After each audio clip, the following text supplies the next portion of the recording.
ನನ್ನ ಮಕ್ಕಳ ಜೊತೆ ನಾನು ನೆಮ್ಮದಿಯಾಗಿ ಹೊಟ್ಟೋಗ್ಬೋದಲ್ಲ ಒಂದು ಒಳೆಯಲ್ಲಿ. ಯಾರ ಕೈಗೂ ದೇಹನೂ ಸಿಗಲ್ಲ. ಅಂಥ ಹಿಂಸೆ ಬೇಡ. ನನ್ನ ಮಗು ಹೆಣ್ಣು ಮಗು, ನಾನು ಹೆಣ್ಣು ಬೇಡ ಹೊಟ್ಟೋಗ್ಬಿಡೋಣ ಅಂತಂದಾಗ ಆ ತಾಯಿ ಪ್ರತಿದಿನ ನಾನು ಮೊನ್ನೆ ಹೇಳಿದೆ, ಆ ತಾಯಿಗೆ ಒಂದು ಕೋಪದಲ್ಲಿ ಹೇಳಿದ್ದು ನಾನು, ಒಂದು ದೈವಶಕ್ತಿ ಒಂದು ಆಹ್ವಾನ ಆಗಬೇಕು ಅಂತಂದರೆ ಇದಿಲ್ಲ, ಮಡಿ ಇಲ್ಲ, ಮೈಲಿಗೆ ಇಲ್ಲ, ಒತ್ತಿಲ್ಲ, ಗಳಿಗೆ ಇಲ್ಲ ಅಂತಂದಲ್ಲ. ಅದು ನಾನು ಅನುಭವಿಸಿರೋದು ಕೇಳಿದೆ. ಯಾಕೆ ಅಂತಂದರೆ ಆ ತಾಯಿ ನಾನು ಪ್ರತಿದಿನ ನನ್ನಲ್ಲಿ ಒಂದು ಆತ್ಮವಾಗಿ ಇತ್ಕೊಬಿಟ್ರು. ಯಾಕೆ ಅಂದರೆ ನಾನು ಹೋಗ್ಬಿಡ್ತೀನಿ. ಯಾಕೆ ಹೋಗ್ಬಿಡ್ತೀನಿ ಅಂದರೆ ನಾನು ಈ ದೇಶಕ್ಕೆ ಏನೋ ಒಂದು ಬೇಕಿತ್ತಲ್ವ ನನ್ನ ದೇಹ, ಆ ತಾಯಿಗೆ. ಮತ್ತೆ ಈ ಥರ ದೇಹನ ಇನ್ನೊಂದು ಸೃಷ್ಟಿಸಿ ಮಾಡೋ ಅಷ್ಟರಲ್ಲಿ ಇನ್ನೂ ಎಷ್ಟು ವರ್ಷಗಳಾಗ್ಬಿಡ್ತಾವೋ, ನಿನ್ನ ದೇಹ ನನಗೆ ಬೇಕು ಅಂಥೇಳಿ ಹಗಲು ರಾತ್ರಿ ಎಲ್ಲ ನಾನು ಕಾದವ್ರೆ ಸರ್.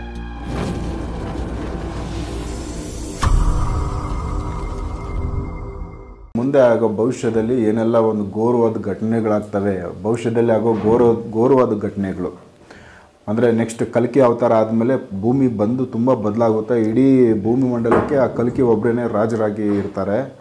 ಇವೆಲ್ಲ ಒಂದಷ್ಟು ಕಾಲಜ್ಞಾನಿಗಳು ತಿಳಿಸಿರೋ ವಿಚಾರ. ಈ ವಿಚಾರನ ಜಗನ್ಮಾತೆ ನಿಮಗೆ ಯಾವ ಥರ ತಿಳಿಸಿದ್ದಾರೆ? ಏನೆಲ್ಲ ಒಂದು ಘೋರವಾದ ಘಟನೆಗಳು ಮುಂದೆ ನಡಿಬೋದು ಈ ಭೂಮಿಯಲ್ಲಿ? ಅದರಲ್ಲಿ ನಮ್ಮ ಭಾರತ ಮಾತ್ರನ ಶ್ರೇಷ್ಠವಾಗಿರುತ್ತಾ, ಇಲ್ಲ ಬೇರೆ ಪ್ರಪಂಚದಲ್ಲಿರೋ ಎಲ್ಲ ದೇಶಗಳಲ್ಲಿ ಏನೆಲ್ಲ ಒಂದು ವಾತಾವರಣ ಚೇಂಜಸ್ ಆಗುತ್ತೆ, ಅಲ್ಲಿ ಬದಲಾವಣೆ ಆಗುತ್ತೆ? ಸೊ ಈ ಒಂದು ಮಾರ್ಪಾಟು ಯಾವ ಥರ ಇರುತ್ತೆ ಅನ್ನೋದ್ರ ಬಗ್ಗೆ ತಿಳಿಸಿ ಮೇಡಮ್. ಅದನ್ನೇ ಹೇಳ್ತಾ ಇದ್ನಲ್ಲ ಸರ್, ಇದು ಆ ಥರ ಹೇಳ್ಕೊಂಡು ಕೂತವ್ರಲ್ವಾ, ಯಾರು ಮಾಡ್ತಾ ಇಲ್ಲ. ಇದು ನಮ್ಮ ದೇಶ ಉಳ್ಕೊಬಿಡುತ್ತೆ, ನಾವು ಕರ್ಮಭೂಮಿಲಿ ಇದ್ದೀವಿ. ಎಲ್ಲ ದೇಶದವರು ಪಾಪ ಮಾಡಿಬಿಟ್ಟು ಕೊನೆಗಿಲ್ಲಿ ಸಾವಗೋಸ್ಕರ ಬರ್ತಾರೆ, ಇಲ್ಲ ಹುಟ್ಟಿ ಕರ್ಮಗಳನ್ನ ಕಳ್ಕೊಂಡು ಮತ್ತೆ ಪುಣ್ಯ ಪ್ರಾಪ್ತಿಗೆ ಹೋಯ್ತಾರೆ ಅಂತೆಲ್ಲ ಹೇಳ್ತಾರೆ. ಎಲ್ಲ ಸತ್ಯ. ಆದರೆ ಎಲ್ಲ ಥರ ಪಾಪಿಗಳು ಅದು ಇದೆಲ್ಲ ಮಾಡ್ಬಿಟ್ಟು ಬಂದು ಈಗ ಹುಟ್ಕೊಂಡು ಮನುಷ್ಯರಾಗಿ ಇನ್ನೂ ಕರ್ಮ ಜಾಸ್ತಿಯಾಗಿ ಭೂಮಿ ಉಳಿಯಲ್ಲ ಅಂತ ನಾನು ಹೇಳ್ತೀನಿ. ಒಂದು ಮತ್ತು ತುಂಬ ಒಂದು ವಿಜ್ಞಾನಿಗಳು ಒಂಥರ ಹೇಳ್ತಾರೆ, ಜ್ಯೋತಿಷಿಗಳು ಅಂತಾರೆ ಹೇಳ್ತಾರೆ. ಹಂಗೆ ಎಲ್ಲ ಹೇಳಿ ಜನಗಳಿಗೆ ಜಾಸ್ತಿ ಗಲಭೆನ ಉಂಟು ಮಾಡಬಾರ್ದು ಅಂತ ತಾಯಿ ಹೇಳೋದು. ಜಾಸ್ತಿ ಗಾಬರಿ ಕೊಡಬೇಡ್ದು ಮನುಷ್ಯನಿಗೆ. ಮತ್ತು ಕಾನೂನು ಪ್ರಕಾರನೂ ಅವ್ರಿಗೆ ಜಾಸ್ತಿ ಹೇಳಿದಾಗ, ಇವಾಗ ರಾಜಕೀಯದವ್ರಿಗೂ ಸುಮಾರು ಗೊತ್ತಿರ್ತದೆ ಸರ್. ಅವರು ಹೇಳಲ್ಲ, ಏನಾದ್ರು ಅನ್ಕೋತಾರ್ಲಿ ಬಿಡು ಅಂತ ಅವ್ರ ಕೆಲಸ ಅವ್ರು ಮಾಡ್ತಿರ್ತಾರೆ. ಯಾಕೆ ಅಂದರೆ ಅವ್ರಿಗೂ ಪ್ರಾಬ್ಲಮ್ ಆಗುತ್ತೆ. ಕಾನೂನು ಪ್ರಕಾರ ಯಾರಿಗೂ ಎದುರಿಸಬಾರ್ದು, ಪ್ರೀತಿಯಿಂದ ಹೇಳಬೇಕು. ಇಲ್ಲಾಂದರೆ ಅವ್ರು ಕೇಳಲಿಲ್ವ ನಾವು ಕೆಲಸನ ಮಾಡಿ ತೋರಿಸ್ಬೇಕು. ಅದನ್ನೇ ನನಗೂ ತಾಯಿ ಹೇಳಿರೋದು. ನಿನಗೂ ಒಂದು ಶಿಸ್ತು ಅನ್ನೋದಿಲ್ಲ. ಯಾಕೆಂದರೆ ಗುರು ಅಲ್ವಾ, ಗುರು ಇಲ್ಲದ ವಿದ್ಯೆ ಒಂದು ಶಿಸ್ತಿಗೆ ಅಲ್ವಾ. ಗುರು ಅಂದರೆ ಯಾಕೆ ಬೇಕು ಅಂದರೆ ಶಿಸ್ತು ಬೇಕು. ನಿನಗೆ ಗುರು ಇಲ್ವಲ್ಲ, ನಿನಗೆ ಏನಂದರೆ ಶಿಸ್ತು ಗೊತ್ತಿಲ್ಲ. ನೀನೇನಂದರೆ ಹೋಗಿ 4-6 ಜನ ಮುಂದೆ ಮಾತಾಡ್ಬಿಟ್ಟಾಗ ಅದೆಲ್ಲ ಇಲ್ಲಿ ಮನುಷ್ಯ ಬದುಕಬೇಕಾದ್ರೆ ಒಂದು ಕಾನೂನು ಅಂತ ಮಾಡ್ಕೊಂಡಿದ್ದಾರಲ್ಲ, ಅದರಲ್ಲೆಲ್ಲ ನಿನಗೂ ಪ್ರಾಬ್ಲಮ್ ಆಗುತ್ತೆ. ನೀನು ಯಾವ ವಿಷಯನ ಎಷ್ಟು ಇದು ಮಾಡಬೇಕು. ಆದರೆ ನೀನು ಮೊದಲನೇ ಇದರಲ್ಲೇ ಹೇಳಿದ್ದೀನಲ್ಲ ಸರ್ ನಾನು ಅಲ್ವಾ, ಅಂತ್ಯ ಹೆಂಗಾಗತ್ತೆ. ನೀವು ಒಂದು ಜ್ಞಾನಿಗಳ ಮಾತನ್ನ ಕೇಳಲಿಲ್ಲ ಅಂದರೆ ಅಂತ್ಯ ಜನ್ರೇಷನ್ ಇರಲ್ಲ. ಇವತ್ತು ನಾನು ಅದನ್ನೇ ಬಂದಿರೋದು. ನನ್ನ ಮಕ್ಕಳು ಬೇಕು, ನನಗೂ 2 ಮಕ್ಕಳಿದ್ದಾರೆ, ಅವ್ರನ್ನ ಉಳಿಸ್ಕೋಬೇಕು ಅನ್ನೋ ಆಸೆಯಿಂದ ತಾನೇ ಬಂದಿರೋದು. ಅವರೂ ಬೇಕು, ಮತ್ತು ಅವ್ರು ಇರಬೇಕು ಅಂದರೆ ಈ ಭೂಮಿ ಇರಬೇಕು. ತಾಯಿ ಎಲ್ಲ ತೋರಿಸಿದ್ರು, ನಿನ್ನ ಜೀವನನೂ ಬೇಕು, ನಿನ್ನ ಕುಟುಂಬ ಬೇಕು ಅಂದರೆ ನೀನು ಪ್ರಪಂಚನ ಉಳಿಸ್ಬೇಕು, ನೋಡೋಣ ಮಾಡು ನೀನು ಅಂತ ನಾನು ಪ್ರಯತ್ನ ಪಡ್ತೀನಿ. ತುಂಬ ಇದಿದ್ದಾರೆ, ತುಂಬ ಜ್ಞಾನಿಗಳಿದ್ದಾರೆ, ಮಾಡ್ತಾರೆ. ನೀನು ಸಪೋರ್ಟ್ ಮಾಡಬೇಕು. ಹಂಗೆ ನಾನು ಇದ್ದೀನಿ, ಸಪೋರ್ಟ್ ಮಾಡ್ತೀನಿ, ನೀನು ಹೋಗು. ಬರೀ ಹಂಗೆ ಅನ್ಕೊಂಡು ಎಲ್ಲ ಸುಮ್ಮನೆ ಕೂತವ್ರೆ ಸರ್. ಇದು ನಮ್ಗೆ ದೇವ್ರಿದ್ದಾರೆ, ಎಲ್ಲ ದೇವ್ರ ಮೇಲೆ ಹಾಕ್ಬಿಟ್ಟು ಇವಾಗ ದೇವರು ಇದ್ದಾರೆ ಅಂತ ಬೇರೆ ಜನ ಎಲ್ಲ ಏನೋ ಒಂದು ನಂಬಿಕೆನೂ ಅವರೇ ಬೇರೆ ದೇಶದಲ್ಲಿ. ಒಂದು ಈ ನಮ್ಮ ದೇಶದಲ್ಲೇ ನಮ್ಮ ಮನೆಗಳಲ್ಲೇ ಇರ್ತಾರೆ. ಯಾವ ದೇವ್ರು ಇದ್ದಾನೋ ಇವನ್ನ ಬಂದು ಬದುಕಿಸ್ಬಿಡ್ಲಿ ನೋಡೋಣ ಅಂತ. ಅದೆಲ್ಲ ಇವಾಗ ಸುಳ್ಳಾಗೋ ಥರ ಮಾಡಿಬಿಡ್ತಾವ್ರಲ್ಲ. ನಾನು ಎಷ್ಟು ಅಂತ ತಡೀಲಿ ಅದು ನೋವೆಲ್ಲನೂ ಅಂತ.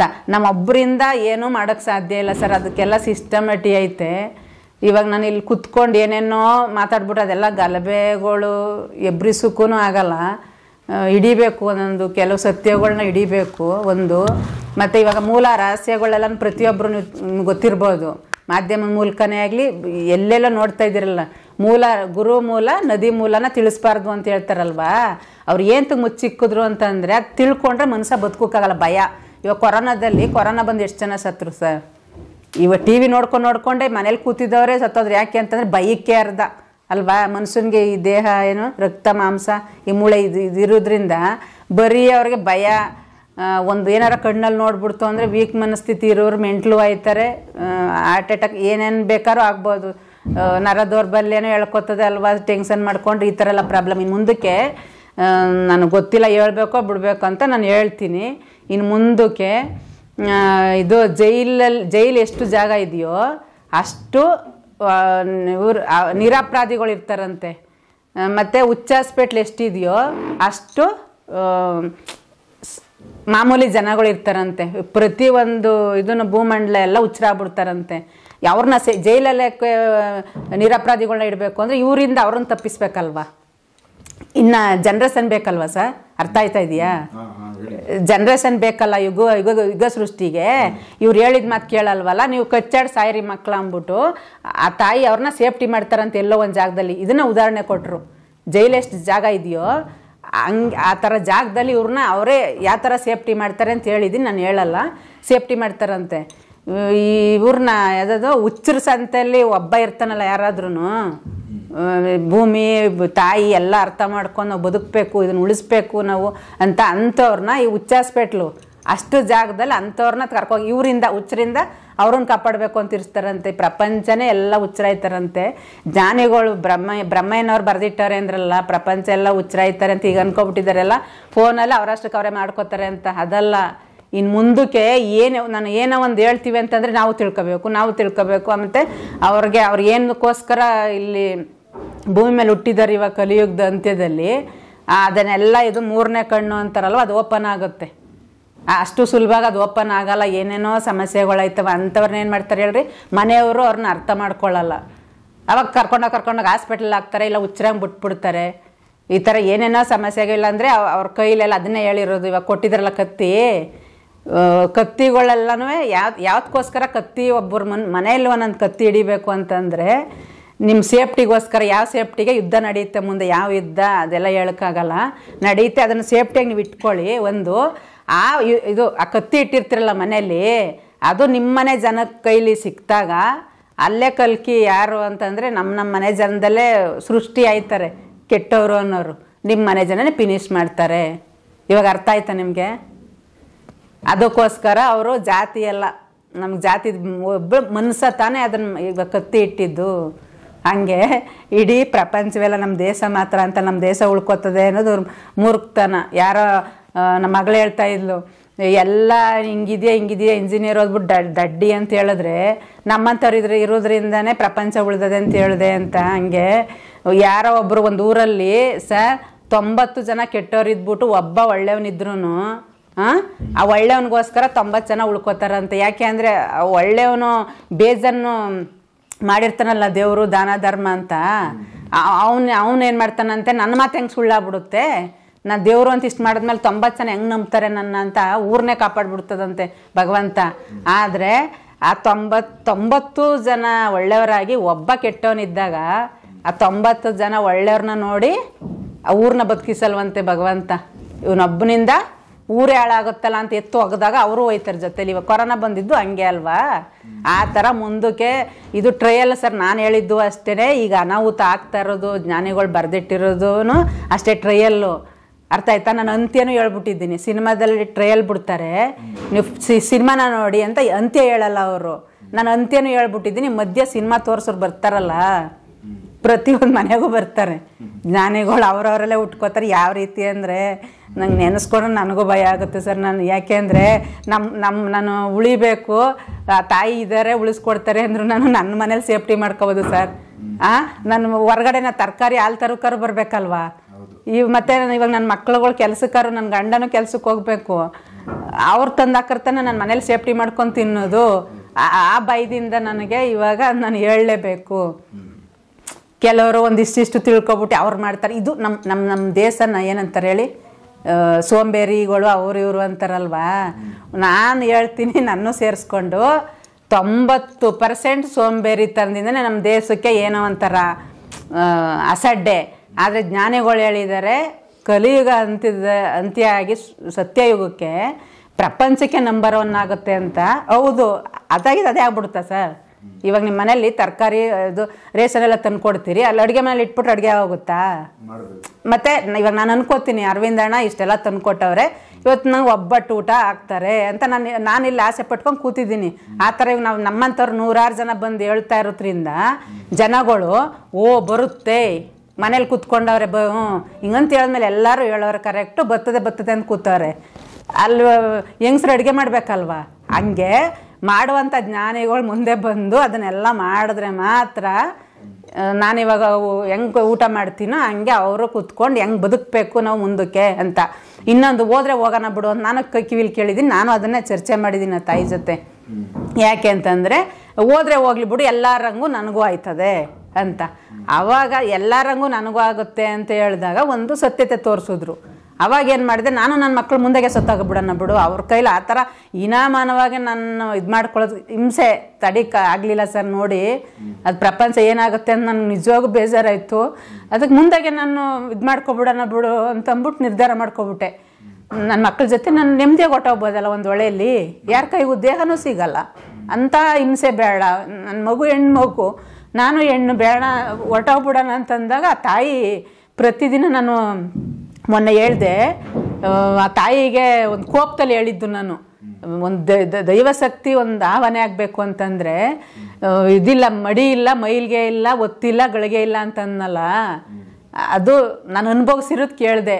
ಯಾಕೆ ಅಂತಂದರೆ ಆ ತಾಯಿ ನಾನು ಪ್ರತಿದಿನ ನನ್ನಲ್ಲಿ ಒಂದು ಆತ್ಮವಾಗಿ ಇತ್ಕೊಬಿಟ್ರು. ಯಾಕೆ ಅಂದರೆ ನಾನು ಹೋಗ್ಬಿಡ್ತೀನಿ. ಯಾಕೆ ಹೋಗ್ಬಿಡ್ತೀನಿ ಅಂದರೆ ನಾನು ಈ ದೇಶಕ್ಕೆ ಏನೋ ಒಂದು ಬೇಕಿತ್ತಲ್ವ ನನ್ನ ದೇಹ, ಆ ತಾಯಿಗೆ ಮತ್ತೆ ಈ ಥರ ದೇಹನ ಇನ್ನೊಂದು ಸೃಷ್ಟಿಸಿ ಮಾಡೋಷ್ಟರಲ್ಲಿ ಇನ್ನೂ ಎಷ್ಟು ವರ್ಷಗಳಾಗ್ಬಿಡ್ತಾವೋ, ನಿನ್ನ ದೇಹ ನನಗೆ ಬೇಕು ಅಂಥೇಳಿ ಹಗಲು ರಾತ್ರಿ ಎಲ್ಲ ನಾನು ಕಾದವ್ರೆ ಸರ್. ಯಾಕೆ ಅಂತಂದರೆ ನಾನು ಏನಾದರೂ ಸೂಸೈಡ್ ಮಾಡ್ಕೋಬೇಕು ಅಂತ ಹೋದಾಗ ಅವಾಗ ಆವರಿಸ್ಕೊಬಿಟ್ಟು ನಾನು ಅಲ್ಲವೇ ಅಲ್ಲ, ಅಯ್ಯೋ ಏನು ಚೈತನ್ಯ, ಏನು ಲವಲವಿಕೆ, ಆ ಥರ ಆಗಿ ನನಗೆ ಪ್ರತಿಯೊಂದು ಅಡುಗೆ ಮಾಡೋತವಿಂದ ಹಿಡಿದು ಪ್ರತಿ ಮನೆಯಲ್ಲೆಲ್ಲ. ಯಾಕೆಂದರೆ ನನ್ನ ಮನಸ್ಸು ಒಂದು ಸ್ವಲ್ಪ ಚಂಚಲ ಆದರೆ ನಾನು ಹೋಗ್ಬಿಡ್ತಾ ಇದ್ದೆ. ಅದಕ್ಕೆ ಅವರು ಕಂಟಿನ್ಯೂ ಆಗಿ ನನ್ನನ್ನು ಎಲ್ಲೂ ಬಿಡ್ದಂಗೆ ಮಾಡಿದ್ರು. ಇವಾಗ ನಾನು ಏನು ಮಾಡಿದ್ದೀನಿ, ಇವಾಗ ನನಗೆ ಆತ್ಮಸ್ಥೈರ್ಯ ಬಂತು, ಒಂದು ಧೈರ್ಯ ಬಂತು. ಆ ಥರ ಇದು ತೋರಿಸಿದ್ರು, ನೀನು ಹೋಗಿ ಆತ್ಮಹತ್ಯೆ ಮಾಡ್ಕೊಂಡು ನಿನ್ನ ಮಕ್ಕಳು ನೀನೆಲ್ಲ ಹೋದರೆ ಮುಂದೆ ಏನಾಗುತ್ತೆ ಅಂತ ತೋರಿಸ್ಬಿಟ್ರಲ್ಲ, ನನಗಿವಾಗ ಖುಷಿ ಆಯಿತು. ಹೌದು, ನಾನಾಗಿದ್ದು ನಾನು ಮಾಡ್ಕೋದ್ಕಿಂತ ಬೇರೆಯವ್ರು ಬಂದು ನನ್ನನ್ನು ಒಂದು ಅಂತ್ಯ ಮಾಡಿದ್ರೆ ಅದು ಎಡಿತನ. ಯಾಕೆಂದರೆ ಹೋರಾಡಬೇಕು ಸರ್ ಅಲ್ವಾ, ಹೋರಾಡಿ ನಾನು ಹುಟ್ಟಿದಕ್ಕರೂ ಸಾರ್ಥಕ ಆಗಬೇಕು. ಒಂದು ನನಗೆ ಈ ನೆಲದಲ್ಲಿ ಹುಟ್ಟಿದ್ದೀನಲ್ಲ ನನ್ನ ಪುಣ್ಯ ಅಂತ ಅನ್ಕೋಬೇಕು. ಇವಾಗ ಹೇಳ್ತಾರೆ ಕರೆಕ್ಟ್, ಅದು ಈ ಭಾರತ ಮಣ್ಣಲ್ಲಿ ಹುಡುದೇ ಒಂದು ಪುಣ್ಯ. ಇಡೀ ಪ್ರಪಂಚದಲ್ಲಿ ಎಲ್ಲೆಲ್ಲಿ ಯಾವ್ಯಾವ ದೇಶದಲ್ಲಿ ಇರುವಂಥ ಮನುಷ್ಯರುಗಳು ಪಾಪ ಕರ್ಮ ಮಾಡಿದ್ರು ಇಲ್ಲಿ ಬಂದು ಏನೋ ಒಂದು ಕಳ್ಕೋಬೇಕು ಅಂತ. ಹಂಗೆ ನಾವು ಏನೇನು ಮಾಡಿರ್ತೀವೋ ಎಲ್ಲೆಲ್ಲ ಅಲ್ದಾಡ್ಕೊಬಂದಿದ್ದೇವೆ ಪ್ರಪಂಚದಲ್ಲಿ ಅಲ್ವಾ. ಇಲ್ಲಿ ಹುಟ್ಟಿದ್ದೀನಿ ಅಂತ ಅಂದಾಗ ನಾನು ಯಾಕೆ ಹೇಳಿತರ ಸಾಯ್ಬೇಕು, ನಾನು ಆತ್ಮಹತ್ಯೆ ಮಾಡ್ಕೊಳ್ಳೋದು ಹೇಳಿತಾನ ಒಂದು, ಅದು ಮಾಡ್ಕೊಂಡ್ರೆ ಏನಾಗುತ್ತೆ ಅನ್ನೋದು ತೋರಿಸ್ಬಿಟ್ರು. ಅದು ಭಯ ಆಯಿತು. ಅಯ್ಯೋ ದೇಹ ಇದ್ದಾಗ ನಾವೇನಾದ್ರು ಮಾಡಬೇಕು, ದೇಹ ಹೋದ್ಮೇಲೆ ಆತ್ಮ ಇದೆಯಲ್ಲ ಸರ್, ಅಯ್ಯೋ ಶಿವ, ನಾನು ಎಲ್ಲನೂ ಅರ್ಥಪೂರ್ಣವಾಗಿ ಹೇಳ್ಕೊಡ್ತೀನಿ. ಅದರಿಂದ ಆತ್ಮದಿಂದ ಎಷ್ಟೆಲ್ಲ ತೊಂದರೆ ಆಗುತ್ತೆ, ಅವಮಾನ ಆಗುತ್ತೆ, ಏನು ಮಾಡೋಕ್ಕಾಗಲ್ಲ ಸರ್. ದೇಹ ಇದು ಮನುಷ್ಯನ ದೇಹ ಇದೆಯಲ್ಲ ಪವಿತ್ರ ಅಂತ ಹೇಳ್ತಾರಲ್ವಾ, ಈ ದೇಹ ಇದ್ದಾಗ ನಾವು ಏನು ಬೇಕಾದರೂ ಸಾಧನೆ ಮಾಡ್ಬೋದು ಸರ್. ಇವಾಗ ಒಂದು ಮಚ್ಚು ಕೊಟ್ರು ಒಂದು 100 ಜನ ಕೊಲೆ ಮಾಡ್ಬಿಟ್ಪ ಅಂದರೆ ಕೊಲೆ ಮಾಡ್ಬಿಡ್ತೀನಿ ಅಲ್ವಾ, ಆತ್ಮದಿಂದ ಆಗುತ್ತಾ? ಆತ್ಮ ಹೋಗಿ ಒಳ್ಳೆಯವರೆಲ್ಲರೂ ಕೆಟ್ಟವ್ರು ಮಾಡ್ತದೆ. ಇನ್ನೊಂದು ಆತ್ಮ ದೇಹದಲ್ಲಿ ಸೇರಬೇಕು, ಅವ್ರನ್ನ ಯಾರ ಪಾಪ ಒಳ್ಳೆ ಜನನ ಕೆಟ್ಟ ಜನನ ಗೊತ್ತಿಲ್ಲ ಅಂಥವ್ರನ್ನ ಹೇಳ್ಕೊಬಂದು ಅಲ್ವಾ ಇದು ಮಾಡ್ತದೆ. ಇವಾಗ ಅದು ಸೌಜನ್ಯ ಆತ್ಮ ಸುತ್ತಾಡ್ಕೊಂಡು ಅದು ಇದು ಮಾಡ್ತದೆ ಅಂತ ಏನು ಮಾಡ್ತಾ ಇತ್ತದು? ಆಯ್ತದ ಪಾಪ ಹತ್ರ ಕೈಲೇನಾದ್ರು ಮಾಡೋಕ್ಕೆ? ಆ ಥರ ನನ್ನ ಆತ್ಮ ಹೋಗಿ ನಾಳೆ ದಿವಸ ನಾ ಈ ದೇಹ ಇಲ್ದೇನೆ ಆ ಥರ ಏಡಿ ಕೆಲಸ ಆತ್ಮನೂ ಕೂಡ ಮಾಡಬಾರ್ದು ಅಲ್ವಾ. ಮತ್ತು ನನ್ನ ದೇಹ ಇದ್ದಂಗೆ ನನ್ನ ಕೈಲಿ ಹೂವು ಕೊಟ್ಟು ಎಲ್ಲರಿಗೂ ಪ್ರೀತಿಯಿಂದ ಎಲ್ಲರೂ ಬಂದು ತಗೊಳ್ಳಿ, ನೀವು ತಾಯಿಗೋಸ್ಕರ ಏನು ಮಾಡ್ತಾಯಿದ್ದೀರಿ ಅಂತ ಈಸ್ಕೊಳ್ಳೋದು ಹೆಂಗೈತೆ, ಅವರು ಕೊಟ್ಬಿಟ್ಟು ಹೌದು ತಾಯಿ ಒಂದು ಹೆಣ್ಮಗಳಾಗಿ ಮುಂದೆ ಬಂದಿದ್ಯಾ, ನಾವು ಇದ್ದೀವಿ, ಈ ದೇಶದಲ್ಲಿ ಹುಟ್ಟಿರೋದಕ್ಕೂ ಒಂದು ಸಾರ್ಥಕತೆ ಸಿಗಲಿ, ಈ ಮಣ್ಣಲ್ಲಿ ನೋಡೋಣ ಏನಿದೆ ನಮಗೂ ಗೊತ್ತಿಲ್ಲ, ಮುಂದೆ ಏನು ಸುಮ್ಮನೆ ಕತೆಗಳು ಅಲ್ವಾ, ಬರೀ ಕತೆಗಳನ್ನೇ ಕೇಳ್ಕೊಂಡು ಇವ್ರು ಹೇಳುವನ್ನೇ ನೋಡ್ಕೊಬಂದಿದ್ದೀವಿ ಅಂದಾಗ ನಾವು ಇದು ಮೂಢನಂಬಿಕೆ ಇದರಲ್ಲೇ ಕಳ್ಕೊಬಂದ್ಬಿಟ್ಟಿದ್ದೀವಿ. ನಾವು ನೋಡೋಣ ಮುಂದೆ ಏನೈತೆ ಅಂತ ಅಲ್ವಾ. ನಮಗೂ ಬೇಕು ಅದು ತಿಳಿಸ್ಕೊಡಿ, ಮುಂದಕ್ಕೆ ನೋಡೋಣ ಅಂತ ಮುಂದಕ್ಕೆ ಬರ್ತಾರಲ್ಲ ಸರ್, ಆವಾಗ ಒಂದು ಹೂವು ಕೊಡೋಣ ಎಷ್ಟು ಚೆನ್ನಾಗಿರುತ್ತಲ್ಲ ಪ್ರೀತಿಯಿಂದ. ಅದನ್ನು ಬಿಟ್ಬಿಟ್ಟು ನನ್ನ ಕೈಲಿ ಕತ್ತಿ ಕೊಟ್ರೆ ಹೆಣ್ಣೆಂಗ್ಸ್ ಕೈಲಿ ಅಲ್ವಾ, ಆ ತಾಯಿ ಉಗ್ರ ಆಗಿ ಎಲ್ಲೆಲ್ಲಿ ಎಷ್ಟು ಚೆನ್ನಾಗಿ ಇದು ಮಾಡ್ತಾರೋ ಅವ್ರು ಕೊಡಲ್ಲ, ನನ್ನ ಕೈಲಿ ಕೊಡಲ್ಲ ಹೇಳಿದಾರಲ್ಲ. ನಿನ್ನ ಕೈಲಿ ಯಾತು ಕೊಡಲಿ ನಾನು ಒಂದು ಸಂಸಾರ ಹಾಳು ಮಾಡಿ.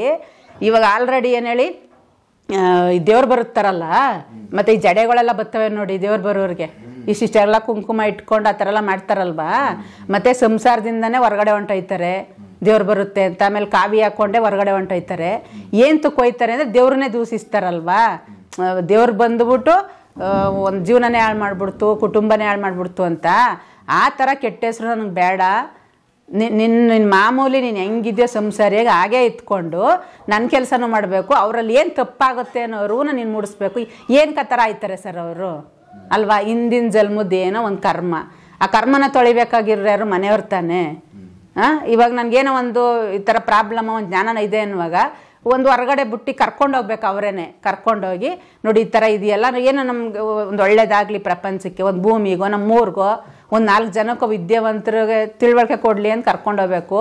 ಒಂದು ನೋವಾಗುತ್ತಲ್ಲ ಅವ್ರಿಗೆ ಮನಸ್ಸಲ್ಲಿ, ಒಂದು ದೆವ್ವ ಬರೋದೇ ಆಗಲಿ ದೇವ್ರು ಬರೋದೇ ಆಗಲಿ, ಏನೋ ಒಂಥರ ಕಸ್ಪಿಸಿ ಮಾನಸಿಕ ರೋಗ ಈ ಥರ ಎಲ್ಲ ಇರ್ತಾವಲ್ಲ, ಅವೆಲ್ಲ ಏನಾಯ್ತದೆ ಅವ್ರಿಗೆ ಮನೆಯಲ್ಲಿ ಸಂಸಾರದಲ್ಲಿ ಹೊಂದ್ಕೊಳ್ಳೋಕ್ಕಾಗಲ್ಲ.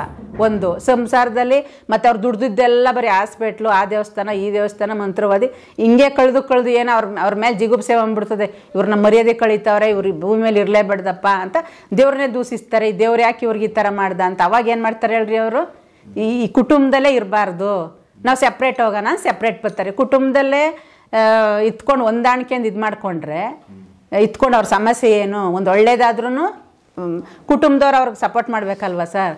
ಪಾಪ ಅವ್ರಿಗೊಂದು ಕೆಟ್ಟದ್ದಾದ್ರೂ ಇವರೇ ಸಪೋರ್ಟ್ ಮಾಡಬೇಕು. ಆ ಥರ ಮಾಡಲ್ಲ.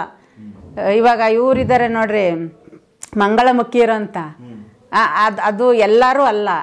ಆದರೆ ನಿಜವಾಗೂ ಆ ಥರ ಪ್ರಾಬ್ಲಮ್ ಆದವ್ರಿಗೆ ಇವತ್ತು ಎಲ್ಲೂ ಬೆಲೆ ಇಲ್ಲ ಅಲ್ವಾ. ಆ ಒಬ್ಬರನ್ನ ನೋಡಿ ಇನ್ನೊಬ್ರು ಕಲ್ತ್ಕೋತಾರೆ ಅಂತಾರಲ್ಲ, ಹಂಗೆ ನಿಜವಾಗೂ ಆ ಥರ ಪ್ರಾಬ್ಲಮ್ ಬದಲಾವಣೆ ಯಾಕಾಗುತ್ತೆ ಅಂತಂದರೆ, ಇವಾಗ ನನಗೂ ಅಷ್ಟೇ, ನಾನು ಇವಾಗ ಹೆಣ್ಣಿನ ರೂಪದಲ್ಲಿ ಇದ್ದೀನಿ. ಆದರೆ ನನಗೆ ಈ ವೇಷ ಇದೆಲ್ಲ ನೋಡಿ ಹೆಣ್ಣು ಅಷ್ಟೇ. ನಾನು ಯಾವಾಗೂ ಬರೀ ಇದು ನಾನು ಗಂಡಸು ಅಂತಲೇ ಅಂದ್ಕೊಳ್ಳೋದು. ಹಂಗಂದ್ಬಿಟ್ಟು ನಾನು ಹೋಗಿ ಆಪ್ರೇಷನ್ ಮಾಡಿಸ್ಕೊಳಕ್ಕಾಗತ್ತಾ? ನಾನು ಗಂಡು ಅಂತ ಏನು ಥರ ಬರುತ್ತೆ ಅಂತ ಅಂದರೆ, ನಾವು ಎಷ್ಟೆಷ್ಟೋ ಜನ್ಮದಲ್ಲಿ ಗಂಡು ಆಗಿರ್ತೀವಿ, ಹೆಣ್ಣು ಆಗಿರ್ತೀವಿ, ಪ್ರಾಣಿ ಪಕ್ಷಿ ಇರುವೆ ಎಲ್ಲ ಥರನೂ ಆಗಿರ್ತೀವಲ್ವಾ. ಆ ಸ್ವಭಾವ ನಮ್ಮಲ್ಲಿ ಇದಾಗ್ತಾ ಇರ್ತದೆ. ಏನು ಹೇಳ್ರಿ, ಗಾಳಿ ಥರ ಮನಸ್ಸು ಒಂದು ಸ್ಥಳಕ್ಕೆ ಹೋಯ್ತೀವ, ಆ ಸ್ಥಳದಲ್ಲಿ ನಮಗೇನಾದ್ರು ಅನುಬಂಧ ಇದ್ದಾಗ ಅಲ್ಲಿ ನಮ್ಮ ಮನಸ್ಸು ಒಂದು ಚಂಚಲತೆ ಬರುತ್ತೆ. ಆಮೇಲೆ ನಮಗೆ ಇಷ್ಟವಾದವರು ಮತ್ತು ನಾವು ಅವತ್ತು ಏನೋ ಒಂದು ಡ್ರೆಸ್ ಹಾಕೊಂಡಿರ್ತೀವೋ, ಒಂದು ಕೆಲಸ ಮಾಡ್ತಿರ್ತೀವೋ ಅಂಥ ಕೆಲಸ, ಆ ಥರ ಸ್ಥಾನ ಆ ಥರ ನೋಡಿದಾಗ ನಮಗೆ ಒಂದು ಇದು ಧೈರ್ಯ ಬಂದ್ಬಿಡ್ತದೆ. ಓ ಇದು ನಾನಲ್ವಾ, ನನ್ನ ಗಂಡಸು ಅನ್ನೋ ಥರ.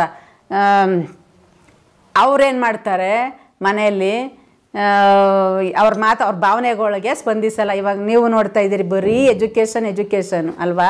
ಮಕ್ಕಳಿಗೆ ಎಜುಕೇಷನ್ ಕೊಡ್ತು ಅಂದರೆ ಕೆಲಸ ಕೊಡ್ತು ಅಂದರೆ ಮದುವೆ ಆಯಿತು ಅಂದರೆ ಮಕ್ಕಳು ಅಲ್ವಾ. ಬರೀ ಇದೇ ಜೀವನ 4 ಇರೋದು ಅಲ್ವಾ. ಇನ್ನೇನಾರು ಆಯ್ತಾ, ಮತ್ತೆ ಆ ಮಕ್ಕಳದ್ದು ರಿಪೀಟ್, ನಮ್ಮ ಮುಗಿತೆ ಈ ಮಕ್ಕಳದ್ದು ರಿಪೀಟು, ಈ ಥರ. ಹಂಗಾಗಿ ಈ ಕರ್ಮಗಳನ್ನ ಏನು ಕಳ್ಕೋಬೇಕು, ಏನು ಕೊಡ್ತಾರಂತೆ ಮಕ್ಕಳುಗಳು. ಇವಾಗ ಜಡೆ ಎಲ್ಲ ಬೆಳೀತದಲ್ವಾ, ಅಂಥವ್ರೇ ಆಗಲಿ, ಮಂಗಳಮುಖಿಯರೇ ಆಗಲಿ, ಮತ್ತು ಈ ಸಾಧು ಸಂತರು ಅಂತಾರಲ್ಲ, ಅವ್ರು ಒಂದು ಗರ್ಭ ಬೇಕೇ ಬೇಕಲ್ವ ಸರ್. ಇವಾಗ ನಾನು ಅಷ್ಟೇ ನಮ್ಮ ಮನೇಲಿ ಹುಟ್ಟಿದ್ದೀನಿ ಅಂತಂದರೆ ನನಗೊಂದು ಗರ್ಭ ಬೇಕು. ಈ ಭೂಮಿ ಮೇಲಿಂದ ಎದ್ದು ಬರೋಕ್ಕಾಗಲ್ಲ ಯಾರೂ, ಒಂದು ತಾಯಿ, ಒಂದು ಮನುಷ್ಯ ಬೇಕು. ಹಂಗಾಗಿ ನನ್ನ ತಾಯಿ ಹೊಟ್ಟೆಲಿ ನಾನು ಹುಟ್ಟಿದ್ದೀನಿ, ನನಗೇನೋ ಒಂದು ಶಕ್ತಿ ಇದೆ, ನಂಗೆ ನಾನಾರು ಜನಕ್ಕೆ ಒಳ್ಳೇದು ಮಾಡಬೇಕು ಅಂತ ನಮ್ಮ ಮನೇಲಿ ಬಿಡಲ್ಲ ಅಲ್ವಾ. ಬಿಡಲ್ಲ ಅಂದಾಗ ಏನು ಮಾಡಬೇಕು, ನಾನು ಏನಾದರೂ ಒಂದು ಇದು ಮಾಡಿ ನನ್ನ ಜ್ಞಾನದಲ್ಲಿ ಬುದ್ಧಿಲಿ ನನ್ನಂಥವ್ರು ಯಾರಿದ್ದಾರೋ ಅವ್ರಿಗೆ ತಿಳಿಸಿದ್ರೆ ಅವ್ರಿಗೆ ಅರ್ಥ ಆಗುತ್ತಲ್ವ, ನಮ್ಮ ಮನೆಯವ್ರಿಗೆ ಅರ್ಥ ಆಗಲ್ಲ ಅಂತ ಬಂದು ನಿಮಗೆ ತಿಳಿಸ್ತೆ ಅಲ್ವಾ. ನೀವು 4-6 ಜನಕ್ಕೆ ತಿಳಿಸೋಣ ಬಿಡಿ ಅಂತ ನಿಮಗೂ ತಿಳುವಳಿಕೆ ಇರೋದಕ್ಕೆ ಇದೆಲ್ಲ ಸತ್ಯ ಅಂತ ಇದು ಮಾಡಿದ್ರಿ ಅಲ್ವಾ. ಹಂಗೆ ಅದು ಒಂದು ಏನದು ಆ ಜಡೆ ಬಂದವ್ರಿಗೆ ಆಗಲಿ ಅದು ಆ ಥರ ಭಾವನೆ ಬರುತ್ತಲ್ಲ, ನಾನು ಹೆಣ್ಣು ಗಂಡ ಬೇಕು, ಗಂಡು ಹೆಣ್ಣಾಗಬೇಕು ಅಂತ. ಅದೇಂತಕ್ಕೆ ಬರುತ್ತೆ ಅಂದರೆ ಅವು ಹಿಂದಿನ ಜನ್ಮದ ಕರ್ಮಗಳು ಬರ್ತಾವಲ್ವಾ, ಅದನ್ನ ಹೆಂಗೆ ಪರಿಹಾರ ಮಾಡ್ಕೋಬೇಕು ಎಲ್ಲ ಬರೀ ದುಡ್ಡು. ಹುಟ್ಟಿದ ಮಗುಗೆ ಸರ್ ನಾವು ಮಾಡಿಲ್ಲ, ಹೇಳ್ತೀನಿ ಕೇಳಿ. ಹುಟ್ಟದಲ್ಲ ಮಗು, ಆ ಹುಟ್ಟಿದ ತಕ್ಷಣ ಏನು ಮಾಡಬೇಕು, ಈ ಹಿಂದಿನ ಜನ್ಮದ ಕರ್ಮ ಅಲ್ಲಿ ಇರ್ತದಲ್ಲ ಸರ್ ಮಗುನಲ್ಲಿ, ಅದನ್ನು ಕಳಿಬೇಕು. ಕಳಿದು ಗೊತ್ತಾ ಇವ್ರಿಗೆ, ಮನೆಯವರು ಆ ಜ್ಯೋತಿಷಿ ಹತ್ರ ಹೋಗಲ್ಲ, ಜ್ಯೋತಿಷಿ ಎಲ್ಲ ದುಡ್ಡು ತಿಂದ್ಬಿಡ್ತಾನೆ. ಆ ಒಂದು ಪೂಜೆ ಮಾಡಿದ್ರೆ ಮಾಡಿದ್ರೆ ದುಡ್ಡೆಲ್ಲ ಖರ್ಚಾಗತ್ತೆ ಅಂತ ಎಲ್ಲ ಇವರೇ ಎಲ್ಲ ಇದು ಮಾಡ್ಕೊಬಿಡ್ತಾರೆ. ಇದನ್ನು ಫಸ್ಟು ಇದು ಮಾಡಬೇಕು. ಕಳಿಬೇಕು ಕರ್ಮನ. ಹಿಂದಿಂದು 11 ದಿವಸಕ್ಕೆ ಅಂತ ಕಳೀತಿದ್ರಲ್ಲ ಸರ್ ಹಿಂದೆ, 11 ದಿವಸ ಸೂತ್ಕ ಅಂತ ನೋಡ್ರಿ. ಒಬ್ಬರ ಮನೆಗೆ ಒಬ್ಬರ ಮನೆಗೆ ಬರ್ತಿರ್ಲಿಲ್ಲ. ಯಾಕೆ ಅಂತಂದರೆ ನಮ್ಮ ಮನೆಯಲ್ಲಿರೋದು ನಮಗೆಲ್ಲ ಸೂತ್ಕ ಪಕ್ಕದ ಮನೆಯವ್ರಿಗೆ. ಯಾಕೆ ಅಂದರೆ ಅವರು ಬುದ್ಧಿವಂತರು. ಇವ್ರ ಮಗು ಯಾವ ಇದರಿಂದ ಕರ್ಮದಿಂದ ಹುಟ್ಟಾಯ್ತೋ, ಈ ಮಗುನ ನಾವು ಹೋಗಿ ಮುಟ್ಕೊ ಬಂದ್ಬಿಟ್ರೆ ಅದು ಸೂತ್ಕ ಕಳಿಕ್ ಮುಂಚೆಗೆ ನಮಗೆ ಕರ್ಮ ಬರುತ್ತೆ ಅಂತ ಅವ್ರು ನಮ್ಮ ಮನೆ ಮೆಟ್ಲತ್ತಾ ಇರಲಿಲ್ಲ. ಆ ಮಗುಗೆ 11 ದಿವಸದ ಒಳಗಡೆ ಹೆಸರಿಡಬೇಕು. ಯಾವ ಥರ ಅಂತಂದರೆ ಅದು 11 ದಿವಸದ ಒಳಗಡೆ ಅದು ಯಾವುದೋ ಜನ್ಮ ಪಡ್ಕೊಂಡು ಈ ಮನೆಗೆ ಒಂದು ಶತ್ರು ಆಗೋ, ಒಂದು ಒಳ್ಳೇದು ಮಾಡೋಕ್ಕೋ, ಒಂದು ಏನೋ ಮಾಡೋಕ್ಕಿಲ್ಲ, ಪ್ರಪಂಚದಲ್ಲಿ ಏನು ಸಾಧನೆ ಮಾಡೋಕ್ಕೋ, ಒಟ್ಟಿನಲ್ಲಿ ಏನ್ಕೋ ಬಂದಿರುತ್ತೆ ಅಲ್ವಾ. ಅದಕ್ಕೋಸ್ಕರ ಹೋಗಿ ಪಂಚಾಂಗ ಅಂತ ಕೇಳ್ತಿದ್ರು ಅವಾಗ ಹಿಂದೆ. ಪಂಚಾಂಗದಲ್ಲಿ ಹೋಗ್ಬಿಟ್ಟು ಇಂಥ ಗಳಿಗೆಯಲ್ಲಿ ಇಂಥ ವಾರದಲ್ಲಿ ಇಂಥ ಹೆಣ್ಣು ಮಗುನೋ ಗಂಡು ಮಗುನೋ ಹುಟ್ಟೈತೆ ಅಂತ, ಅದರಲ್ಲೂ ಹೆಣ್ಣ ಗಂಡ ಅಂತಲೂ ಇರ್ತದೆ. ಅದ್ರಲ್ಲಿ ಕೇಳ್ತಾಯಿದ್ರು. ಕೇಳಿ ಅವ್ರೇನು ಹೇಳ್ತಿದ್ರು, ಈಗ ಇದು ಮಾಡ್ತಾರೆ ನೋಡ್ರಿ ಸರ್ಜನ್ಗಳು ಅಂತ ಹೇಳ್ಬೋದು. ಈ ಪಂಚಾಂಗ ಅನ್ನೋದು ಜನರಲ್ಲು ಆಯಿತಾ. ಇವಾಗ ಒಂದೊಂದು ವಿಧದಲ್ಲಿ ಕಲ್ತ್ಕೊಂಬಂದಿದ್ದಾರೆ ನೋಡ್ರಿ ಪಂಚಾಂಗದನೇ. 4-6 ವಿಧಾವೆ ನೋಡ್ರಿ. ಕೈ ರೇಖೆನೇ ನೋಡ್ತಾರೆ, ಕಣ್ಣು ನೋಡ್ಬಿಟ್ಟು ಹೇಳ್ತಾರೆ, ನಕ್ಷತ್ರದ ಮೇಲೆ ಬರೀತಾರೆ ಅಲ್ವಾ. ಇದು ಡೇಟ್ ಆಫ್ ಬರ್ತ್ ನೋಡ್ಬಿಟ್ಟು ಹೇಳ್ತಾರೆ ಈ ಥರ. ಆಮೇಲೆ ಎಷ್ಟು ಗಂಟೆ ಇದಕ್ಕೂ ಹುಡ್ತು, ಯಾವ ಜಾಗದಲ್ಲಿ ಹುಡ್ತು, ಅದನ್ನೆಲ್ಲ ಇವಾಗ ಮಾಡ್ತಿದ್ದಾರಲ್ಲ ಅವರು ಸರ್ಜನ್ನು ಆಯ್ತಾ. ಪಂಚಾಂಗ ಅಂದ್ಬಿಟ್ಟು ಅವತ್ತು ಒಬ್ರು ಜೋಯಿಸ್ರು ಅಂದ್ಬಿಟ್ಟು ಇಟ್ಕೊಂಡು ಇಂಥದ್ದು ಹುಟ್ಟದ ಅಂತ ಅಂದ್ಬಿಟ್ಟು ಆಯಿತು ಅಂದ್ಬಿಟ್ಟು ಅವ್ರು ಏನು ಹೇಳ್ತಾ ಇರಲಿಲ್ಲ. ಇಂಥ ಇದು ದಾನ ಕೊಟ್ಬಿಟ್ಟು ಇಂಥ ಪೂಜೆ ಮಾಡ್ಬಿಡಿ ಅಮ್ಮ ಒಳ್ಳೇದಾಗುತ್ತೆ, ಇಂಥ ಹೆಸರಿಡಿ ಅಂತ ಹೇಳ್ತಿದ್ರು ಅಷ್ಟೇನೆ. ಅದು ಜನರಲ್ಲಾಗಿ. ಯಾಕೆ ಅಂದರೆ ಪೂರ್ತಿ ಎಲ್ಲನೂ ತಿಳಿಸ್ಕೊಡ್ತಾ ಇರಲಿಲ್ಲ ಅವರು. ಅದೇ ನಂಬಿಕೆಯಲ್ಲಿ ಭಯ ಇಲ್ವಲ್ಲ ಅವ್ರಿಗೆ. ಎಲ್ಲನೂ ಜೈತ್ರ ಮೇಲೆ ನಂಬಿಕೆ ಮೇಲೆ ಅಂತ ಹೆಸರಿಟ್ಬಿಟ್ಟು ಅಂತ ದಾನ ಕೊಟ್ಬಿಟ್ಟು ಆ ಮಗುಗೆ ಹೆಸರು ಇಟ್ಕೊಬಿಟ್ಟು ಮುಂದೆ ಜೀವನನ ಇದು ಮಾಡ್ಕೋತಿದ್ರು ಅಲ್ವಾ. ಆಮೇಲೆ ಮತ್ತೆ ಒಂದು ಸ್ಕೂಲಿಗೆ ಸೇರಿಸ್ಬೇಕು, ಒಳ್ಳೆ ಮನೆ ತಂದವರು ದೊಡ್ಡ ದೊಡ್ಡ ಶ್ರೀಮಂತರುಗಳು ಒಂದು ಸ್ಕೂಲಿಗೆ ಸೇರಿಸ್ಬೇಕು ಅಂದಾಗ ಹೋಗಿ ಕೇಳ್ತಿದ್ರು. ಮಾಮೂಲಿ ನಾರ್ಮಲ್ ಜನ ಕೇಳ್ತಾರಲ್ಲ, ಹುಡ್ತಾಗ ಅಷ್ಟೇ ಕೇಳ್ಬಿಟ್ಟು ಸುಮ್ಮನಾಗೋಯ್ತಿದ್ರು. ಮತ್ತೆ ಮದುವೆ ಕೇಳ್ತಿದ್ರು. ಋತುಮತಿ ಆದಾಗ ಕೇಳ್ತಾರಲ್ಲ, ಮುಚ್ಚಿಕ್ಕೊಬಿಡ್ತಿದ್ರು ಹೆಣ್ಮಕ್ಳನ್ನ. ಊರ್ ಜನಕ್ಕೆ ತೋರಿಸ್ಬಾರ್ದು ವಯಸ್ಸಿಗೆ ಬಂದಿದೆ ಅಂತ ಅಲ್ವಾ. ಆ ಥರ ಮುಚ್ಚು ಇದರಿಂದನೇ ಮಾಡ್ಕೊಬಂದ್ರು. ಅದು ಏನು ಗೊತ್ತಿಲ್ಲ, ಮುಗ್ಧತೆಯಿಂದ ಇದು ಮಾಡ್ಕೊಂಡು ಹೆಂಗೋ ಜೀವನ ಸಾಗಿಸ್ಕೊ ಬತ್ತಿದ್ರು ಅಲ್ವಾ. ಏನೋ ಒಂದು ಪ್ರಾಬ್ಲಮ್ ಆಯ್ತು ಮತ್ತೆ ಹೋಗ ಜ್ಯೋತಿಷಿ ಹತ್ರನೇ ಕೇಳ್ತಿದ್ರು. ನಮ್ಮ ಮನೇಲಿ ಹಿಂಗೆ ಏನೋ ಒಂದು ಸಮಸ್ಯೆ ಅಂದಾಗ ಈ ಥರ ಕೊಟ್ಬಿಡಿ ಅಂತ ಹೇಳ್ತಿದ್ರು. ಅಷ್ಟಕ್ಕೆ ಸೀಮಿತ ಆಗಿತ್ತು. ಇವಾಗ ಈ ಥರ ಸರ್ಜನ್ಗಳು ಅಂತಂದರೆ ಪ್ರತಿಯೊಂದಕ್ಕೂ ಕೆತ್ಕಿ ನಕ್ಷತ್ರಕ್ಕೆ ಒಂದಿದು ಯಾತ್ ಕುಟ್ಟೈತೆ ಮಗು, ಯಾವ ಗಳಿಗೆ ಹುಟ್ಟೈತೆ, ಮನೆಗೆ ಏನು ಉದ್ಧಾರ ಮಾಡೋಕ್ಕೆ ಬಂದಿದೆಯಾ, ಇಲ್ಲ ಈ ಮನೆಯಿಂದ ಮುಂದೆ ಮನೆಗೆ ಹೋಯ್ತದಲ್ಲ ಅದರಿಂದ ಉದ್ಧಾರ ಆಗುತ್ತಾ, ಈ ಪ್ರಪಂಚಕ್ಕೆ ಒಂದು ಇದಕ್ಕೋಸ್ಕರ ಬಂದದ ಮನೆ ಬಿಟ್ಟು ಅಂತೆಲ್ಲ ಹೇಳ್ತಾರಲ್ಲ ಸರ್. ಅದನ್ನೇ ಇವಾಗ ಮೂಲ ಹುಡುಕಿ, ನದಿ ಮೂಲ ಗುರುಮೂಲ ಹುಡುಕ್ಬೇಡಿ ಅಂತ ಹೇಳಿದ್ರಲ್ಲ, ತಿಳ್ಕೊಕ್ ಹೋಗ್ಬೇಡಿ ಅಂತ. ಯಾಕೆ ತಿಳ್ಕೊಕ್ ಹೋಗ್ಬೇಡಿ ಅಂತ ಮುಚ್ಚಿಕ್ಕಿದ್ರು ಅಂದರೆ ಅದನ್ನೆಲ್ಲ ತಿಳ್ಕೊಂಡ್ರೆ ಮನುಷ್ಯ ಬದುಕೋದೇ ಇಲ್ಲ ಸರ್. ಈ ಭೂಮಿ ಹೆಂಗೆ ಹುಡ್ತು, ಈ ಮಣ್ಣು ಹೆಂಗೆ ಬಂತು, ಈ ನೀರು ಹೆಂಗೆ ಸೃಷ್ಟಿ ಆಯಿತು, ಈ ಮರ ಗಿಡಗಳು ಈ ಬೀಜಗಳು ಹೆಂಗೆ ಸೃಷ್ಟಿಯಾದವು ಅಂತ ತಿಳ್ಕೊಬಿಟ್ರೆ ಅವತ್ತು ಕೂಡ ಯುಗ ಸೃಷ್ಟಿಯಾಗುವಾಗ ಬರ್ತದೆ. ಇವಾಗ ತಿಳ್ಕೊಬೇಕು, ಅವರು ಎಲ್ಲ ತಿಳ್ಕೊಬೇಕು. ಅದನ್ನೆಲ್ಲ ತಿಳ್ಕೊಬಿಟ್ರೆ ಎಷ್ಟೋ ಜನ ಹೊರಟೋಯ್ತಾರೆ ಅದರಿಂದ. ಮತ್ತು ಇದು ಈ ಸರ್ಜನ್ಗಳೆಲ್ಲ ಬಂದಿದ್ದಾರಲ್ಲ ಅವರು ಕೆಟ್ಟವರಲ್ಲ.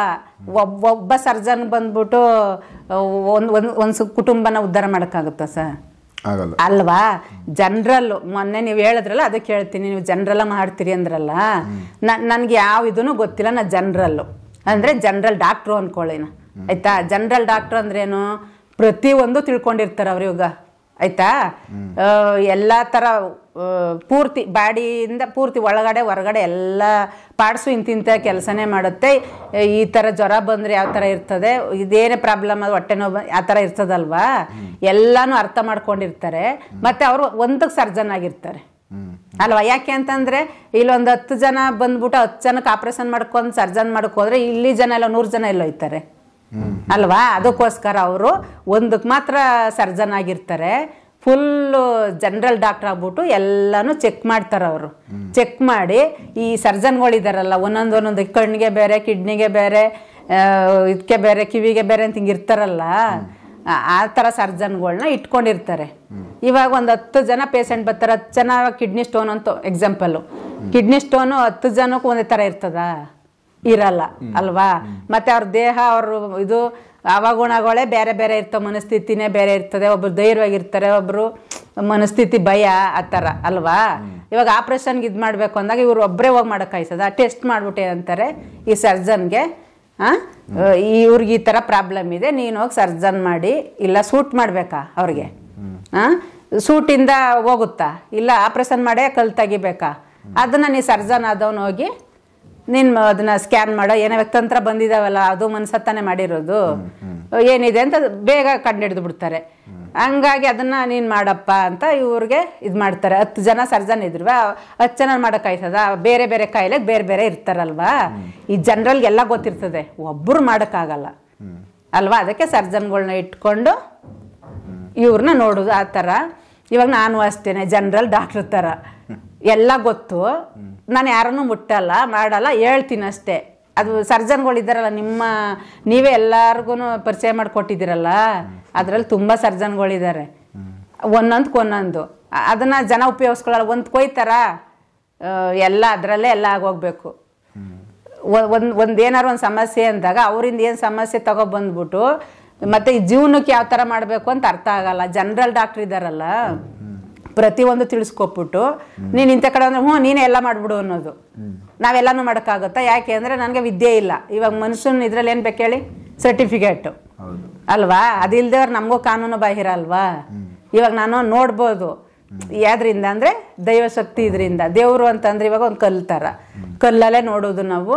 ಕಲ್ಲಿಂದನೇ ಆ ತಾಯಿನ ಎಲ್ಲ ರೂಪನ್ನು ನೋಡ್ಕೊಂಡು ಅಲಂಕಾರ ಮಾಡಿರ್ತಾರೆ. ಒಂದೇನು ಅಲ್ಲಿ ತೀರ್ಥ ಪ್ರಸಾದನ ಆ ತಾಯಿ ಎದ್ದು ಬಂದು ಕೊಡ್ತಾಳ? ಕೊಡಲ್ಲ. ನಾವು ತೃಪ್ತಿಯಾಗಿ ನಮ್ಗೆ ಏನೇನು ಬೇಕೋ ಬೇಡ್ಕೋತೀವಿ, ದೂರದಿಂದ ಮುಟ್ಟಕ್ಕೂ ಬಿಡಲ್ರು. ಆ ಪೂಜಾರಿಗಳಿಂದ ಬೇಡ್ಕೋಬೇಕು ನಾವು, ಒಂದು ಸ್ವಲ್ಪ ತೀರ್ಥ ಕೊಡಪ್ಪ ಆ ತಾಯಿ ಇದರಿಂದ ಅಂತಂದರೆ ಪೂಜಾರಿನೇ ತಾನೆ ದೇವರು.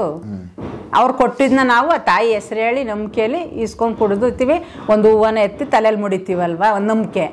ಆ ತಾಯಿನೇ ಬಂದು ಇವ್ರ ಇದ್ರಲ್ಲಿ ಕೊಟ್ಟರು ಅಂತ. ಹಂಗೆ ನಾನು ಇಲ್ಲಿ ಕುತ್ಕೊಂಡು ನಾನು ಕಲ್ಲು ಅನ್ಕೊಳ್ಳಿ ಮಾತಾಡ್ತಾ ಇದ್ದೀನಿ, ಕಲ್ಲು. ಆದರೆ ನಮ್ಮಿಂದ ಏನು ಮಾಡಬೇಕು ಅನ್ನೋದು ಸತ್ಯಯುಗಕ್ಕೆ ನಮ್ಗೇನೋ ಕೊಟ್ಟಿದ್ದಾರೆ, ನಾನು ಅದು ಸತ್ಯಯುಗಕ್ಕೆ ಉಪಯೋಗಿಸೋದು. ನಾನು ಇವಾಗ ನನ್ನ ಕುಟುಂಬದವ್ರಿಗೂ ನಾನು ಉಪಯೋಗಿಸ್ಕೊತಾ ಇಲ್ಲ. ಯಾಕೆಂದರೆ ನನಗೆ ಕುಟುಂಬನೂ ಒಂದೇ ಪ್ರಪಂಚನೂ ಒಂದೇ ಅಂದಾಗ ನಾವು ಸ್ವಾರ್ಥಿಯಾಗಿ ನಾನು ಒಬ್ಬಳೇ ಇದು ಮಾಡಬೇಕು ಅಂತಲ್ಲ, ಎಲ್ಲರಿಗೂ ಏನು ಕೊಟ್ಟಿದ್ದಾರೆ ಅಂತ ಕೊಡ್ತೀನಿ. ಆದರೆ ಈಗ ಸದ್ಯಕ್ಕೆ ನನಗೂ ನಾ ತಗೊಳಂಗಿಲ್ಲ ಅದನ್ನ. ಮತ್ತು ನಾನು ಹೇಳ್ತೀನಿ ಅಷ್ಟೇ, ನೋಡಿ ಇವ್ರಿಗೆ ಈ ಥರ ಪ್ರಾಬ್ಲಮ್ ಇದೆ ಅಂತಂದಾಗ ಹೋಗ್ರಪ್ಪ, ನಾನೇನು ಇಟ್ಕೊಂಡಿಲ್ಲ ಸರ್ಜನ್ನ, ಇಂಥ ಜಾಗದಲ್ಲಿದ್ದಾರೆ ಅಂದರೆ ನಾನು ನೋಡಿದ್ರೆ ಅವ್ರನ್ನ, ಅವರಿಂದ ಇವ್ರಿಗೆ ಪ್ರಾಬ್ಲಮ್ ಸಾಲ್ವ್ ಆಗುತ್ತೆ. 10 ಜನ ಬಂದಿರ್ತಾರೆ, ಒಬ್ಬನೇ ಮಾಡ್ಬಿಡೋಕ್ಕಾಗುತ್ತೆ ಅದನ್ನ? ಅವ್ರಿಗೆ ಬೇರೆ ಬೇರೆ ಪ್ರಾಬ್ಲಮ್ ಇದೆ. ಅದನ್ನು ಜನಕ್ಕೆ ಅರಿವು ಮೂಡಿಸ್ಬೇಕು ಪ್ರತಿಯೊಂದೇ ಆಗಲಿ ಸರ್. ಡಾಕ್ಟ್ರ್ ತವಿಂದ ಹಿಡಿದು ಈ ಜನಸಾಮಾನ್ಯ ಬದುಕಬೇಕು ಅಂದರೆ ದೇವರು ಬೇಕು, ಜ್ಯೋತಿಷಿನೂ ಬೇಕು, ಗುರುಗಳು ಎಂತಕ್ಕೆ, ಒಂದು ದೇವ್ರು ಎಂತಕ್ಕೆ, ಒಂದು ಆಶ್ರಮ ಏನಕ್ಕೆ, ಒಂದು ರಾಜಕೀಯ ಏನಕ್ಕೆ, ಪ್ರತಿಯೊಂದೂ ಏನಿಲ್ದೇ ಬದುಕೋಕ್ಕಾಗಲ್ಲ ಸರ್. ನಾನು ಫಸ್ಟು ಆ ತಾಯಿ ಜೊತೆ ಅದೇ ವಾದ ಮಾಡ್ತಾ ಇದ್ದು, ಏನಿಲ್ಲದೆ ಯಾಕೆ ಬದುಕೋಕ್ಕಾಗಲ್ಲ, ನಮ್ಮ ಪಡ ನಾವು ಬದುಕ್ಬೋದಲ್ಲ ಅಂತ ಅವಾಗ ಹೇಳಿದ್ರು. ನಿಂದು ಅಂತ ಮನೆ ಅಂತ ಒಂದು ಇದ್ರಲ್ಲಿ ಇರ್ತೀಯಲ್ಲ, ಆ ಮನೇಲೇ ಇರ್ತೀಯ ನೀನು, ಈ ರೋಡಲ್ಲಿ ಓಡಾಡಲ್ವ, ರೋಡೇ ಯಾರ್ದು ಅಲ್ವಾ? ಹಂಗೆ ಈ ಪ್ರಪಂಚವೆಲ್ಲ ಒಬ್ಬರಿಂದ ಒಬ್ಬರು ಏನು ಹೇಳ್ತಾರೆ ಹೇಳಿ, ಸರಪಳಿ ಚೈನ್ ಲಿಂಕು ಅಂತಾರೆ ನೋಡಿ, ಹಂಗೆ ಒಬ್ರಿಲ್ದೆ ಒಬ್ರು ಇರೋಕ್ಕಾಗಲ್ಲ. ನಾವು ಒಬ್ಬರಿಂದ ಒಬ್ಬರು. ಆದರೆ ಅದನ್ನು ವಿದ್ಯೆ ಇರುವಂಥವ್ರು ಸಂಪೂರ್ಣ ಕಲಿತು ಒಬ್ರಿಗೆ ಏನಾದ್ರು ಮಾಡ್ತೀವಿ ಅಂದಾಗ ಅವ್ರಿಗೂ ನಂಬಿಕೆ ಬರುತ್ತೆ ಸರ್ ಅಲ್ವಾ. ಈ ಜನಗಳಿಂದ ಪೇಷೆಂಟು ಅಂತ ನಾನು ಹೇಳ್ತೀನಿ, ಈ ಜನಗಳು ಸಮಸ್ಯೆ ಏನಿದೆ ಅಂತ ಅವ್ರ ಹತ್ರ ಹೇಳ್ಕೋಬೇಕು, ತಾಳ್ಮೆ ಇರಬೇಕು. ಇವಾಗ ಯಾರಿಗೂ ತಾಳ್ಮೆ ಇಲ್ಲ ಬಿಡಿ, ಮತ್ತು ಇವ್ರಿಗೂ ತಾಳ್ಮೆ ಇರಬೇಕು ಅಲ್ವಾ. ಏನೋ ಒಂದು ವಿದ್ಯೆ ಕಲ್ತಿದ್ದಾರಲ್ಲ ಅವ್ರಿಗೂ ಪಾಪ ಕಷ್ಟದಲ್ಲಿರೋರು, ಕಷ್ಟ ಇಲ್ದಿದ್ರೆ ತಾನೇ ನನ್ನ ಹತ್ರ ಬರೋದು. ಅವ್ರಿಗೆ ತಾಳ್ಮೆಯಿಂದ ಹೆಂಗೆ ಇದು ಮಾಡಬೇಕು ಅಂತ ಇವ್ರಿಗೂ ಪೇಷನ್ಸ್ ಇರಲ್ಲ. ಯಾಕೆ ಅಂತಂದರೆ ನಾನಿವಾಗ ನಿಮಗೂ ಗೊತ್ತು, ಒಂದು ಸುಮ್ಮನೆ ಫೋನ್ ನಂಬರ್ ಹಾಕ್ಬಿಡ್ತಾರೆ, ನಾವು ಇಂಥ ಇದು ಅಂತ ಒಂದು ವಿದ್ಯೆ ಇದೆ ಅಂತ ಹೇಳ್ತಾರೆ. ಎಷ್ಟು ಜನ ಮಾಡೋಕ್ಕಾಗುತ್ತೆ ಸರ್ ಒಂದು ಇದರಲ್ಲಿ? ಆಗಲ್ಲ. ಒಬ್ಬ ಮನುಷ್ಯನ ಒಂದು ಕೊಂಡ್ಲಿ ನೋಡಬೇಕು, ಒಂದು ಇದು ಮಾಡಬೇಕು, ಅವ್ರ ಸಂಪೂರ್ಣ ಅವ್ರ ಮನೆತನನೇ ಸರಿ ಮಾಡಬೇಕು ಅಂದರೆ ನಾನು ಹೇಳ್ತೀನಿ ಕೇಳಿ, ತಿಂಗಳಾದರೂ ಆಗಲ್ಲ. ಒಂದು ಅವ್ರು 10 ಲಕ್ಷ 20 ಲಕ್ಷ ತಂದು ದುಡ್ಡನ್ನ ಸುರಿದ್ರೂ ಆಗಲ್ಲ. ಯಾಕೆ ಅಂದರೆ ದುಡ್ಡು ಮುಖ್ಯ ಅಲ್ಲ ಇಲ್ಲಿ ಅಲ್ವಾ, ತಿಂಗಳೂ ಮುಖ್ಯ ಅಲ್ಲ. ಇವ್ರಿಗೆ ಫಸ್ಟು ಪೇಷನ್ಸ್ ಇರಬೇಕು. ಯಾರಿಗೆ ಇಲ್ಲಿ ಏನೇ ಒಂದು ಅವ್ರ ಸಮಸ್ಯೆನ ಬಗೆಹರಿಸ್ಕೊಳ್ಳೋರ್ಗೂ ಒಂದು ತಾಳ್ಮೆ ಇರಬೇಕು, ಮತ್ತು ಇವ್ರಿಗೂ ಇರಬೇಕು. ಇಬ್ಬರಲ್ಲೂ ಹೊಂದಾಣಿಕೆ ಇರಬೇಕು. ಹೊಂದಾಣಿಕೆ ಇದ್ದು ಅವ್ರಿಗೆ ಏನು ಪ್ರಾಬ್ಲಮ್ ಅಂತ ಕೇಳೋಷ್ಟು ಇದಿರಬೇಕು. ಒಬ್ಬರು ಮಾಡೋಣ ಸರ್ ಅಲ್ವಾ. 1 ತಿಂಗಳಲ್ಲಿ 2 ತಿಂಗಳಲ್ಲಿ ಒಬ್ಬರಿಗೆ ಸರಿ ಮಾಡಿ ಆ ಮನುಷ್ಯ ಏನು ಅನ್ನೋದನ್ನ ಅವ್ನಿಗೆ ಅರ್ಥ ಮಾಡಿಸಿ ಆ ಕುಟುಂಬನ ಇದು ಮಾಡೋದು ಹೆಂಗೈತೆ, ಅದನ್ನ ಬಿಟ್ಬಿಟ್ಟು ಇವ್ನಿಗೊಂದಾಗಳು ಇವ್ರು ಹಾಕಿದ್ರಂತಲ್ಲ ಯಾರು ಸಕ್ಕುನಿಯಾರಪ್ಪ ಯಾರು ಅಣ್ಣ ತಮ್ಮಂದ್ರಲ್ಲಿ ಒಬ್ರಿಗಾಗ ಊಟನ ಅಷ್ಟು ಜನಕ್ಕೆ ಕೊಡ್ತಾ ಇದ್ದಾರೆ. ಅವ್ರು ಯಾರು ಹಂಚ್ ತಿನ್ಲಿಲ್ಲ. ಯಾಕೆಂದ್ರೆ ನಾವು ಬದುಕಿರುವಷ್ಟು ದಿವಸಕ್ಕೆ ಅವ್ರು ಕೊಟ್ಟಂತ ಒಂದು ತುತ್ತ ಅನ್ನನ ಬದುಕಿರುವಷ್ಟು ದಿವಸಕ್ಕೆ ಎಲ್ಲ ಬದುಕನ ಅಂತ ಅವ್ರು ಅನ್ಕೊಂಡಿಲ್ಲ. ಆದ್ರೆ ನೀನು ಒಬ್ಬನೇ ಬದುಕ್ಬಿಟ್ಟು ಅವ್ರ ಮೇಲೆ ದ್ವೇಷ ಸಾಧಿಸಿ ಒಡಹುಡ್ತವ್ರು ಸೋದರ ಮಾದಿರು ಮಕ್ಳುಗಳು ಅಕ್ಕ ತಂಗಿರ ಮಕ್ಳುಗಳೇ ಶತ್ರುಗಳು ಯಾಕಾಯ್ತಾರೆ ಅಂದ್ರೆ ಅವ್ರು ಮಾಡಿದ ತಪ್ಪು. ಅವಾಗ ದ್ವೇಷ ಅದನ್ನ ಬಿಡ್ಬೇಕು. ಏನೋ ನೀವು ತಪ್ಪು ಮಾಡ್ಬಿಡ್ತೀರಿ, ಆ ಟೈಮ್ಗೆ ಕೋಪ ಬರುತ್ತೆ ಅಲ್ವಾ, ಒಂದು ಹೊಡಿತೀವ, ಒಂದು ಹೊಡೆದ್ಬಿಟ್ಟು ಕೋಪ ತೀರ್ಸ್ಕೊಡೋಕೆ ಮನ್ಸಿನ ಜನ್ಮ ಅಷ್ಟೇ, ತಡ್ಕೊಳಲ್ಲ, ಬಿಟ್ಬಿಡ್ಬೇಕು. ಅದನ್ನ ಶಾಪ ಇಡೋದು. ಇವಾಗ ಹೇಳಿದ್ದಾರೆ ನೋಡ್ರಿ ಜ್ಞಾನಿಗಳು, ಮುಂದಕ್ಕೆ ತಂತ್ರ ಪಂತ್ರ ಯಾವುದೋ ಬರಲ್ಲ, ಮಂತ್ರಕ್ಕೆ ಶಕ್ತಿ ಅಂತ. ಮಂತ್ರ ಅಂದ್ರೆ ಯಾವ್ದು ಹೇಳಿ? ನಮ್ಮ ಬಾಯಲ್ಲಿ ನುಡಿ ಅಂತ ನನಗೆ ಏನು ನುಡಿದ್ಬಿಟ್ಟು ಏನು